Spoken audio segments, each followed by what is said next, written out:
Bonsoir à tous, bienvenue dans Zone Grise, l'émission qui retrace l'actualité internationale. Avec moi aujourd'hui trois invités. Elisa, qui est là pour le troisième épisode, pour la troisième fois de suite. Salut Elisa, comment ça va? Ça va et toi? Ça va super. Tristan, Eh oui, encore là, fidèle au poste. fidèle au poste. Et en l'absence de Jao, une nouvelle, Ludivine. Salut! Comment ça va Ludivine? Bah, ça va plutôt bien. Bah, ça va super. Alors aujourd'hui, évidemment, une actualité internationale encore très riche sur la dernière semaine. On va revenir un peu là-dessus en commençant par la Syrie.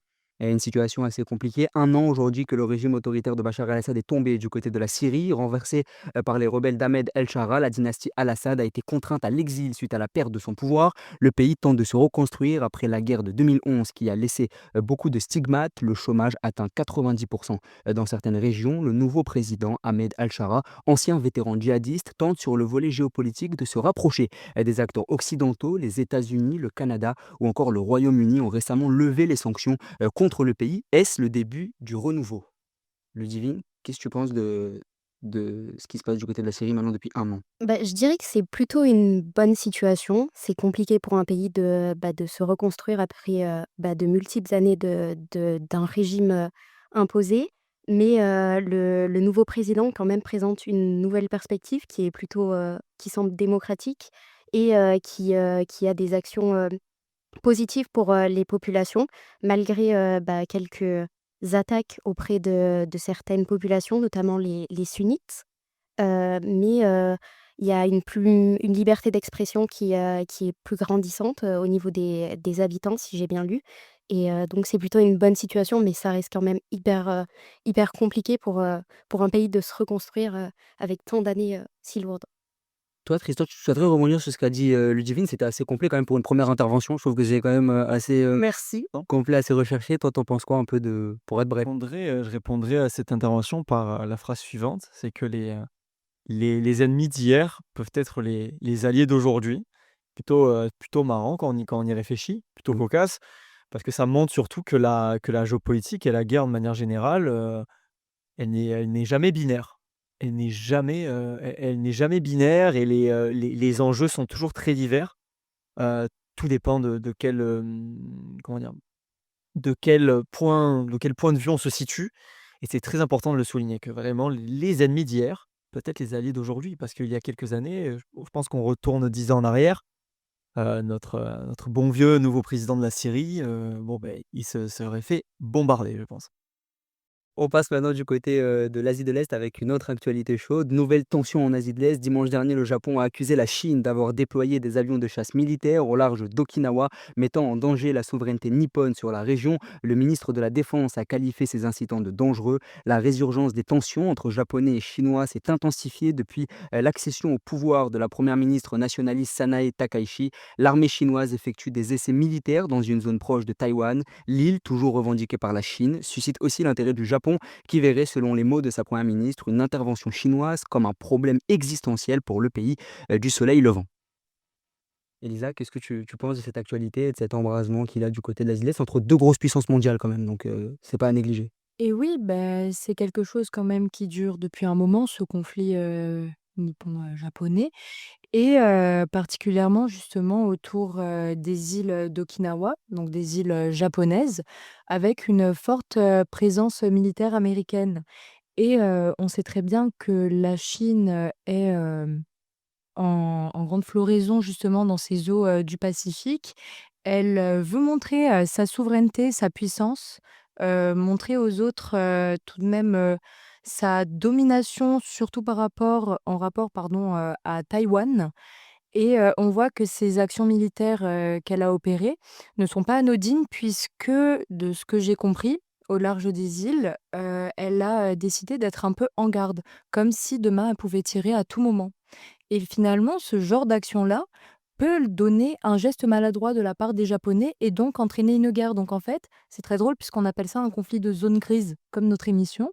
Mais en fait, on se rend compte qu'on est dans un entre-deux assez tendu, une sorte de guerre froide où, il y a d'énormes tensions qui ne cessent d'accroître finalement et je pense que c'est quelque chose à suivre, ce côté-là, de la planète. Et toi, Ludivine, est-ce que tu trouves que la question de Taïwan, elle est stratégique dans ce conflit-là ou est-ce que tu penses que ça va au-delà de ça? Oui, c'est certain que Taïwan quand même a une place importante, dans le Pacifique parce que c'est un bah, un c'est, comme un phare, en quelque sorte, dans le Pacifique, donc qui permettrait à la Chine d'avoir, de multiples, possibilités d'agir dans le monde et notamment, prendre le pouvoir, envers, les États-Unis qui ont plein de bases militaires et qui pourraient, atteindre, son pouvoir, et toutes les actions, dans les mers. Et toi, Tristan, sur, ce conflit? Parce que, comme je le disais, on parle quand même de 2 puissances mondiales, Bien sûr. donc c'est assez C'est inquiétant. très intéressant de revenir sur ces tensions-là parce que c'est une zone géographique qu'on évoque très peu souvent, il me semble, à part, là je vais bien, à part la Chine et Taïwan, en les mettant de côté, on évoque peu souvent cette zone, géographique, dans le monde, notamment par exemple des pays comme la Malaisie, l'Indonésie, les Philippines et cetera et cetera. Pourquoi je reviens sur ces pays-là? C'est parce que ce conflit-là, ça me fait penser notamment au conflit autour des îles Spratly. Ce sont des petits îlots, hem qui sont, il me semble, inhabités. Il me semble, faudrait vérifier cela, mais qui font l'objet d'une lutte assez, c'est assez proéminente entre, il me semble, le Japon, la Chine, la Malaisie les revendique également, les Philippines Il y également. a une concentration de tension, là-bas. Exactement, donc OK. ça me fait penser à ce conflit-là, c'est cette concentration de tension, dans une zone où, en plus de cela, ces îles, les îles Spratly ou les îles autour, sont, il paraît qu'il y a on va dire des concentrations gazières Ouais. et également de pétrole. Ouais, donc des ressources, Exactement, des ressources, stratégiques. stratégiques, éminemment stratégiques pour les puissances, environnantes. D'accord. En Afrique, désormais, une tentative de coup d'État a eu lieu au Bénin. Un groupe de militaires a en effet tenté de mettre fin au régime de Patrice Talon, président en place depuis 2016, tandis que les prochaines élections auront lieu début 2026. De nombreux Béninois déplorent l'exclusion de certains acteurs électoraux. Le Bénin est fragilisé par l'émergence djihadiste au nord du pays depuis quelques années. L'intervention du Nigeria et des pays de la CEDEAO a permis au gouvernement de désamorcer la situation. Le Bénin fait partie des nombreux pays africains concernés par les coups d'État sur les 2 dernières décennies. Le ministre de l'Intérieur béninois a de son côté assuré à la télévision nationale que le putsch avait été déjoué. On parle du Bénin parce que Jao y avait consacré une chronique, la semaine passée. Il est C'est un absent super. aujourd'hui, donc c'est vraiment un visionnaire. Donc on il passe le bonjour quand même, Jao, sur cette histoire-là. Parce que coup d'État, du coup, Elisa, et on va voir si on a été vigilant à ce qu'a dit Jao la semaine passée. Mais qu'est-ce que tu penses de ce coup d'État, finalement, de cet embrasement soudain? Comme Jao l'a dit, il y avait une possibilité, de coup d'État qui pouvait se voir. C'était vraiment un visionnaire, hein, je tiens à le souligner. Vraiment. Et 1 semaine après il a parlé, de coup d'État et effectivement, pourquoi? Parce que c'est un pays, qui, subit une corruption au sommet de l'État. Le président a une certaine, hégémonie au sein, du système politique. C'est pour ça que l'opposant, principal, de ce dernier, le démocrate, ne peut pas se présenter, il n'a pas les parrainages nécessaires.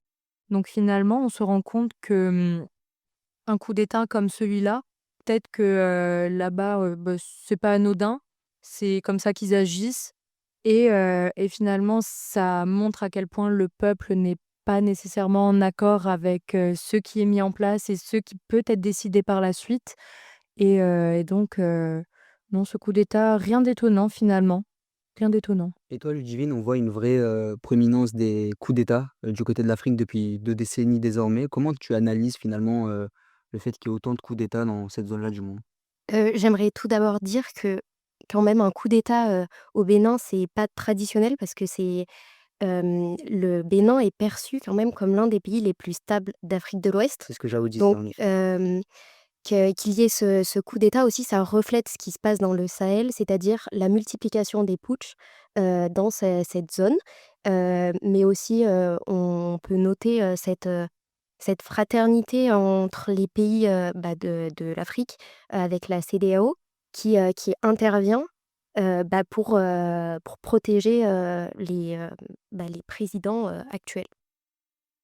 On conclut ce flash avec le conflit russo-ukrainien. La semaine dernière a encore été marquée par les bombardements russes sur des infrastructures énergétiques ukrainiennes. Ces attaques stratégiques ont privé de nombreux civils ukrainiens de chauffage en plein hiver. Cette énième offensive prend part dans le sillage de négociations qui n'ont pas encore porté leurs fruits. Samedi, des représentants américains et ukrainiens se sont rencontrés en Floride afin de poursuivre leurs échanges. Ce lundi, Volodymyr Zelensky a rencontré les dirigeants de l'Union européenne à Londres. Suite à cette dernière actualité, on va maintenant passer à vos chroniques. Je sais que c'est le meilleur moment de l'émission, en tout cas pour moi. J'adore écouter vos chroniques à chaque fois et on va commencer par Tristan. qui se charge encore de la rubrique historique aujourd'hui et qui va nous parler de cette proximité finalement entre la République dominicaine et les États-Unis. Tu me dis si je me trompe, Tristan, tu vas étayer un peu tout ça dans ta Exactement, chronique. c'est tout à fait ça, tu ne te trompes absolument pas. Pourquoi je me penche, là-dessus? Tout simplement parce qu'il y a un peu plus d'une semaine, il y avait une actualité, concernant la lutte antidrogue dans la mer des Caraïbes, comme quoi les États-Unis, en collaboration avec la République dominicaine, avaient, pu, déployer, certains navires de guerre, proches, de la République dominicaine. Donc pourquoi en fait cette collaboration entre les 2 pays? Simplement déjà parce qu'il y a plusieurs volets à exploiter ou enfin à expliquer. Le premier c'est le volet économique. C'est un petit pays, la République dominicaine, mais c'est une son économie tourne énormément, vous vous en doutez tous, hein, par rapport au tourisme. Cette année, l'année dernière, en 2024, ça a été un record. Près de 10 millions, environ 10,3 millions de visiteurs pour la République dominicaine. Je ne sais pas si vous vous rendez compte, mais elle est juste derrière, en Amérique, elle est derrière les États-Unis, le Mexique et le Canada en termes de visiteurs. Donc ça veut dire que le Brésil en a moins. Le Brésil, j'avais vu sur les chiffres, c'est environ 8 millions. Derrière le Brésil, derrière la Colombie, donc c'est quand même, assez énorme pour un pays comme la République dominicaine de se classer 4e. Et pourquoi je parle de ça? Simplement parce que sur ces 10 millions et quelques, vous avez facilement, dans les stats, près de 2 millions minimum d'Américains qui viennent en République dominicaine sur le total des autres visiteurs, mondiaux. Donc c'est quand même un chiffre assez proéminent, ce qui montre déjà que les États-Unis et la République dominicaine, il y a une certaine proximité. C'est-à-dire vous avez quand même 2 millions des ressortissants américains qui vont, visiter la République dominicaine et pour la République dominicaine, c'est un énorme atout. Donc ça, c'était le premier volet, tout en sachant également que, les États-Unis se doivent d'avoir certains alliés dans la mer des Caraïbes, puisqu'ils sont en froid avec le Mexique, avec la Colombie, avec le Venezuela, que Cuba, j'en parle même pas. Donc il leur faut des alliés stratégiques et la République dominicaine en fait partie. Le deuxième volet qui est intéressant, c'est notamment le volet, sportif ou le volet culturel. Il y a une proximité entre la République dominicaine et les États-Unis, notamment sur le plan sportif, notamment au basketball et au baseball, par exemple. Le basket et le baseball sont des sports très populaires en République dominicaine, largement par rapport au foot, où la République dominicaine, on n'en parle jamais. Là, le foot, pas pratiquement jamais. Mariano Diaz. Bryan Diaz, Junior Firpo peut-être Oui, les arrières gauche, ouais. voilà. Mais sinon, à part ça, très peu. Je veux dire au basketball, l'équipe de basket République dominicaine s'était qualifiée pour la précédente coupe du monde de basket. Elle avait fini je sais plus combien elle avait fini, mais ça avait été, très compliqué pour eux, mais ils étaient passés à très peu de points, il me semble, d'être qualifiés en phase finale. Et pour le baseball notamment, c'est également leur sport, «favori» entre guillemets. On peut citer Albert Pujols, Miguel Terrada, des joueurs qui ont eu de nombreuses distinctions individuelles au baseball.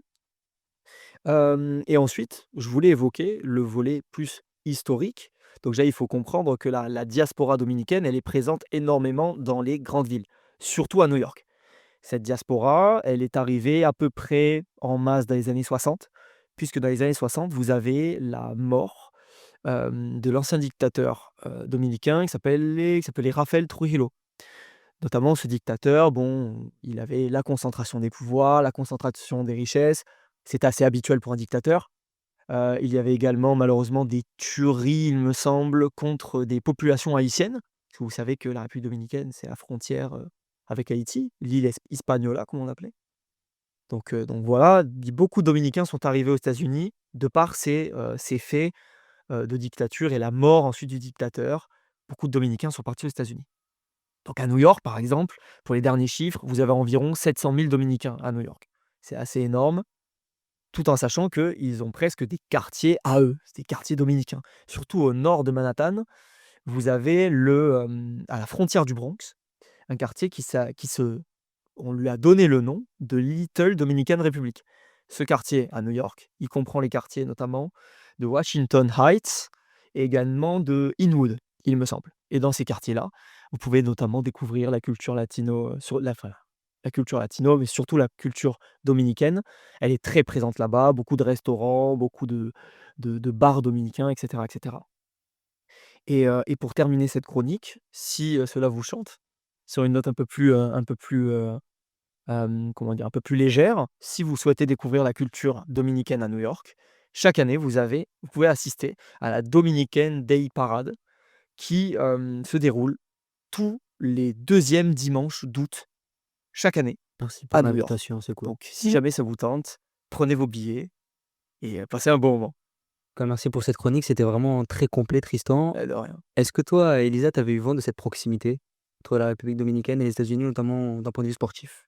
Non, pas du tout sportif. Moi d'ailleurs, c'était, la dame, dans Modern Family, Gloria. Je sais pas si vous voyez? Voilà. Et ouais, bah, grâce à elle, oui, mais aussi en règle générale, on le voit beaucoup dans les séries et cetera. Ils sont vachement représentés, mais c'est pas pour rien. Enfin, leur histoire est intimement liée, que ça puis même géographiquement, ils sont assez proches. Et je crois savoir que la République, dominicaine, on parlait au début, c'était quoi? C'était le narcotrafic qu'ils avaient autorisé à Tout à fait. c'est ça, mais c'est pas pour rien, c'est parce que on sait très bien que les États-Unis font, justement une pression sur la République dominicaine parce qu'il y a énormément d'habitants à New York et cetera, donc ils pourraient les restreindre. Puis aussi, ils, régulent le taux migratoire avec eux. Bien sûr. Donc en fait, il y avait ça. Puis on en parlait tout à l'heure, Il y a une ça petite pression de te couper. Bien évidemment, il y a toujours des petites pressions, mais ils sont tout de même c'est toujours ce rapport de force. Bon, les États-Unis sont bien plus puissants que la République dominicaine, bien évidemment. Il y a toujours ce rapport de force qui est installé puisque les États-Unis ont également besoin d'avoir certains alliés en mer des Caraïbes. La République dominicaine en fait partie. Il y a également Trinidad et Tobago. Et ouais, ça pèse pas beaucoup, mais ils sont quand même obligés de tisser des liens assez positifs. Ouais, bah, c'est mais juste la oui. chose que je voulais rajouter. Mais tu as raison, Mais oui, c'est ça et puis, surtout, je crois savoir que les États-Unis donc c'est un pays très touristique et effectivement. ils Punta importent Cana, etc. ouais etc. et ils importent 50 de ce qui fait vivre justement le tourisme en République dominicaine, donc ils sont vraiment vitales. Donc on comprend aussi pourquoi est-ce que la République dominicaine va aussi Mmh. adhérer Bien sûr, à ce choix. Donc voilà, bien sûr. C'était assez intéressant. mais Et je très intéressant la Tu as chronique aussi. apporté un autre aspect, c'est, Modern Family, c'est ça? Ouais, Modern C'est Family, quoi oui. cette série?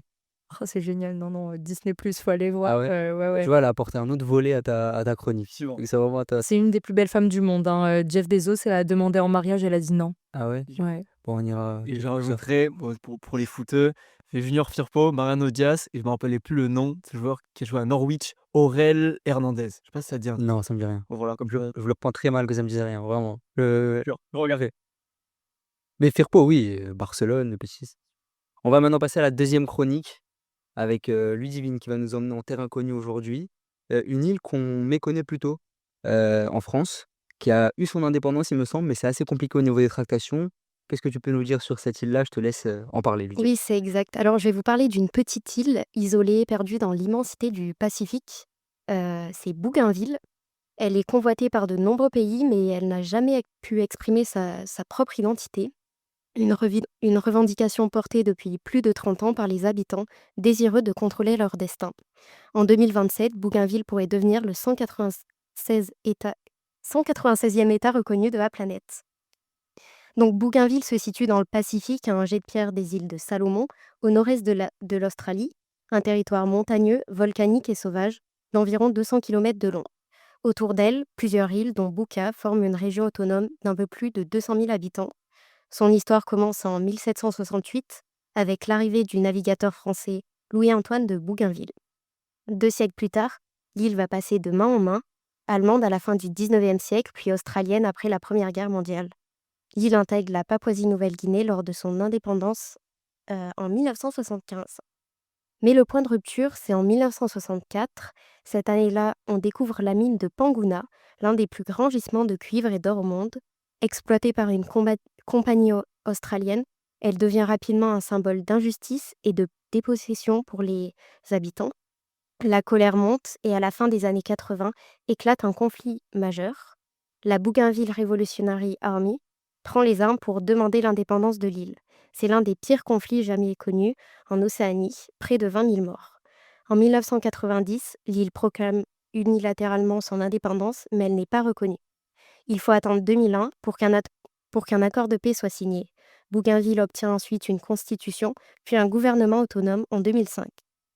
Et en 2019, Un moment historique, un référendum encadré par l'ONU. Le résultat est sans appel, 98% des votants choisissent l'indépendance. Un score massif que le Parlement de Papouasie n'a toujours pas ratifié, craignant un effet domino dans le reste du pays. L'échéance annoncée reste pourtant 2027 et la future nation se prépare. Mais l'équation est complexe. Bougainville dépend encore à 90% du budget du Papou. Son économie repose surtout sur le cacao, les cocotiers et la pêche. Quant à la mine Panguna, elle est aujourd'hui fermée, mais elle a été longtemps source de conflits. Elle pourrait redevenir la clé du financement de l'État, mais les habitants restent divisés. Le futur pays devra aussi lutter contre la pauvreté, l'exode des jeunes et investir dans l'éducation. Puis il y a l'enjeu géopolitique. Bougainville se trouve dans une zone où s'affrontent aujourd'hui les influences américaines et chinoises. Un théâtre stratégique. L'indépendance de Bougainville pourrait donc peser dans de nouvelles alliances. Pour éviter toute militarisation extérieure, le président de Papouasie-Nouvelle-Guinée envisage d'inscrire dans sa constitution une Bougainville entièrement démilitarisée, une manière de protéger la population et de stabiliser l'accord final. À première vue, Bougainville ressemble à une île lointaine, perdue dans le Pacifique. En réalité, son avenir pèse bien au-delà de son lagon. De Port Vila à Nouméa, jusqu'aux autorités taïwanaises, l'ensemble de la région surveille son évolution. L'issue du processus d'indépendance pourrait modifier des relations déjà fragiles entre les grandes puissances du Pacifique et secouer le jeu diplomatique global. Parfait. C'était vraiment très complet, très étayé. Franchement, je connaissais pas du tout cette île pour être tout à fait honnête. Quand elle m'a proposé la chronique, je me suis demandé ce que c'était. C'est très intéressant parce que, je vais rebondir. Tu vraiment raison, parce que moi aussi je connaissais pas, parce que pour moi Bougainville, c'était un très mauvais quartier à Marseille.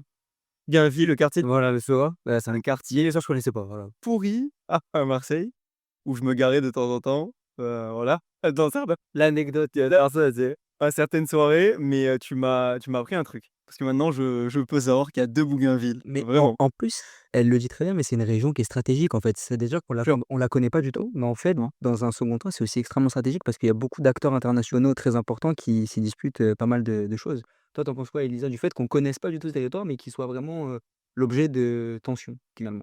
Ah, pour le coup, c'est souvent comme ça, hein, les petites îles, et cetera, et elle essaye de faire, en sorte, on va dire, en se proposant, démilitariser, enfin tout ce genre de stratagème, en sachant qu'elle a de l'or, c'est ça, du cuivre. Enfin, c'est vraiment une île à très fort potentiel. Donc que la Chine, que les États-Unis, puissent, ou même l'Australie, puissent se battre pour elle, ne n'étonnerait pas. Mais, moi, ce qui m'étonne tout de même, c'est qu'une ville à 90 n on va dire, non indépendante et dépend justement du Papou encore à 90 souhaite devenir indépendante. Dans le sens où c'est absolument logique, mais peut-être avant de pouvoir exploiter elle-même, voilà, ses ressources, essayer vraiment de pouvoir s'indépendantiser toute seule pendant qu'elle peut encore profiter de l'autonomie puisque c'est une belle aide économique et peut-être, voilà, retarder, cette indépendance. Mais, c'est une île, qui a un très, très fort potentiel au vu de toutes les qualités qu'elle a et de l'histoire aussi. Donc merci pour cette découverte. C'est vrai, mais c'est surtout au niveau des ressources, hein, Tristan. Surtout au niveau des ressources, en fait, qu'il y a vraiment une bataille entre ces grandes puissances et on voit qu'il y a pas mal de petits territoires finalement qui sont l'objet de ça. Effectivement. Beh, c'est souvent, très intéressant puisque, comme tu l'as si bien dit, par moments certains petits, territoires peuvent avoir également une ZEE, vraiment un littoral très intéressant, surtout du point de vue des ressources qu'elles peuvent contenir. Donc, on se rend vite compte que, peu importe le territoire en réalité, il peut toujours être convoité et convoitable. Donc, C'est donc en assez, effet. c'est assez intéressant. En tout cas, merci beaucoup, Ludivine. Tu nous as appris beaucoup de choses pour ta première chronique, c'est Mmh. super cool. On conclut avec Elisa, maintenant avec le fun fact, avec la spécificité du système politique bosnien. Oui.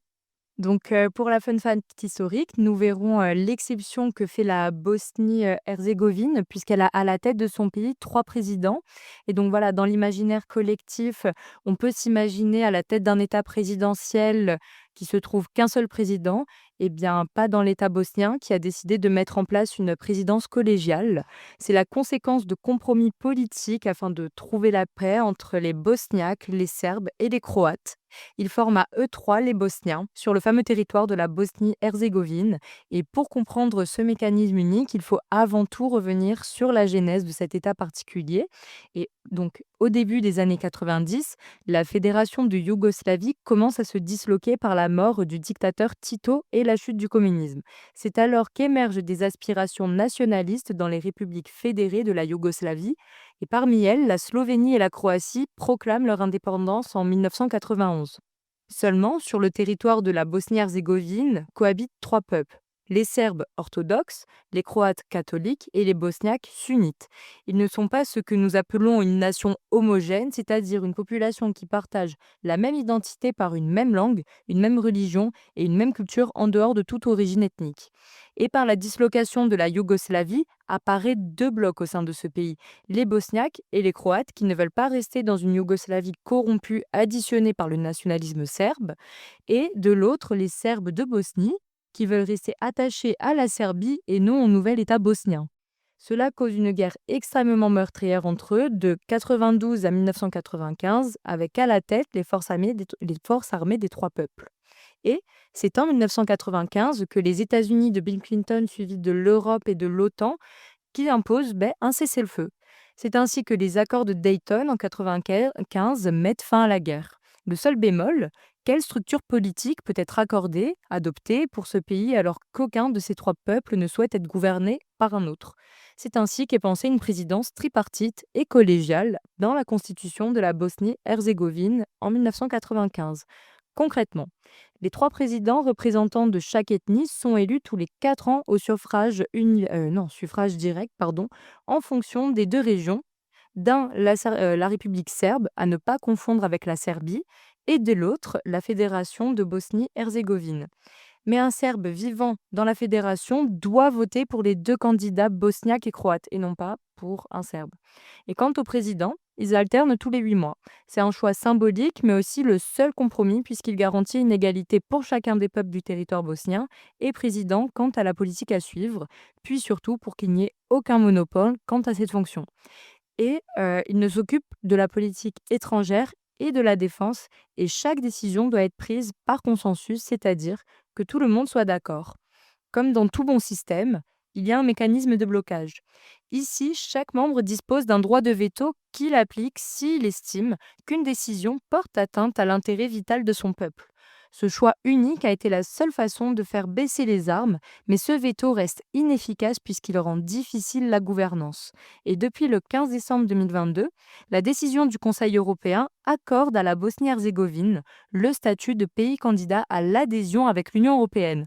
Toutefois, il reste compliqué de donner une réponse claire à Bruxelles avec 3 présidents.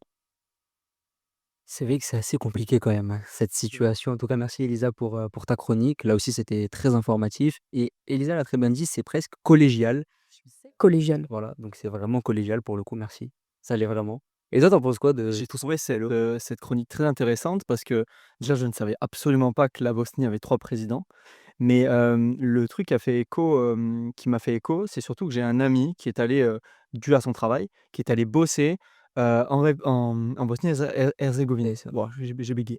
Il est allé bosser en Bosnie, car bon, lui, il bossait dans le bâtiment et il est allé bosser sur place pour, son entreprise et cetera et cetera. Et je me rappelle qu'il me montrait des vidéos à certains moments où il passait la frontière et en effet, il y avait par exemple le drapeau de la République, serbe de Bosnie. À ce moment-là, pour ça, je suis allé vérifier pendant l'émission et c'est exact, c'est vraiment vous avez, dans un seul et même pays, 3 entités différentes et tu m'as appris vraiment quelque chose. J'avais, certaines images que m'avait envoyé mon ami, mais là, ça a pris un peu plus forme et je trouvais, ça très intéressant c'est quelque chose que je ne savais pas, donc merci beaucoup. C'est assez C'est intéressant. très intéressant, très Et toi, pertinent. Ludivine, j'ai l'impression qu'il y a aussi ça au Liban, il me semble, où il y a aussi, ce problème-là. Toi, t'en penses quoi de ça? Parce qu'elle le dit, hein, c'est collégial. Pas presque, ça l'est. Je trouve ça beau déjà d'avoir cette cohésion entre, ce fonctionnement, en quelque sorte. Mais, mais est-ce que, Est-ce que finalement ça pose, quelques lacunes, auprès des populations? Est-ce que les populations sont ravies de ce fonctionnement? C'était ça plutôt, ma question. Après, c'est vrai que moi, je suis pas dans le pays, hein, mais je pense que chacune, les Bosniaques et les Croates, eux, s'entendent très bien. Mais les Serbes, eux, c'est vrai que ils ils se considèrent vraiment serbes. C'est pas Mmh. c'est pas, Après, des Bosniens. il y a la question du nationalisme, je pense aussi C'est ça. dans cette histoire qui est vraiment très intéressante et qui est primordiale à analyser, Mais je c'est pense. Et oui, mais en fait, surtout, c'est quand même un pays qui potentiellement, va rentrer dans l'Union européenne, Mmh. en sachant que on demande qu'une seule voix. Bruxelles demande oui ou non. Par exemple, il lui faut un oui, Ils pas sont pas 3 d'accord, oui, 3 non et ils ne sont jamais d'accord. ouais, C'est ça qui est compliqué parce que justement, il ne faut pas toucher à l'identité du peuple ouais. et donc c'est quelque chose d'assez, complexe d'avoir un pays, un territoire, donc avec une population et cetera, où dans cette même configuration, on voit qu'il y a 3 2 territoires différents, enfin 2 régions du coup, mais 2 territoires vraiment différents, soit avec 3 populations. C'est quand même quelque chose d'assez unique, quelque chose de complexe et ce qui est intéressant, c'est de voir comment est-ce que ça va évoluer dans ce processus, d'entrée européen.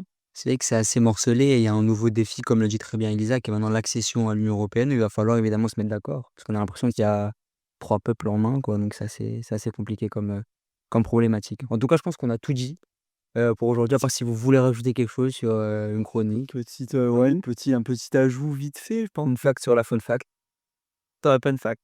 C'est par rapport à cette triple entité. Hem, de par l'histoire, on se rend bien compte d'ailleurs que les Balkans, c'est vraiment, un c'est un Meilleur et un bordel, un le complet. oui, Et il y a par exemple le cas kosovar. Cas d'accord. kosovar en réalité qui a été, il me semble à un moment donné de son histoire, reconnu à moitié. Je Oui, ne sais pas ça a si été c'est compliqué, mais tu sais même qu'il a le été cas re par ça a certains été pays. reconnu que très récemment d'ailleurs, le Kosovo. Il suscite encore pas mal de divisions, il Effectivement, effectivement, voilà, c'était le simple ajout que je voulais ajouter, mais on se rend bien compte que les Balkans, c'est a une histoire déjà compliquée. Effectivement, c'est un grand méli-mélo et on est ça sera intéressant de voir, l'évolution par la suite. Voilà, tout simplement. ouais, ça cristallise pas mal de tensions. En tout cas, ça reste à voir pour les années à venir. En tout cas, je vous remercie, d'être venu faire cette émission. Merci Elisa, Tristan et Ludivine. Belle première Ludivine. Merci. On espère, te réécouter. Je veux pas dire te revoir parce que c'est de la radio, mais te réécouter bientôt. Voilà. Merci beaucoup et passez une bonne soirée. À la prochaine. Merci, À la à la prochaine. prochaine.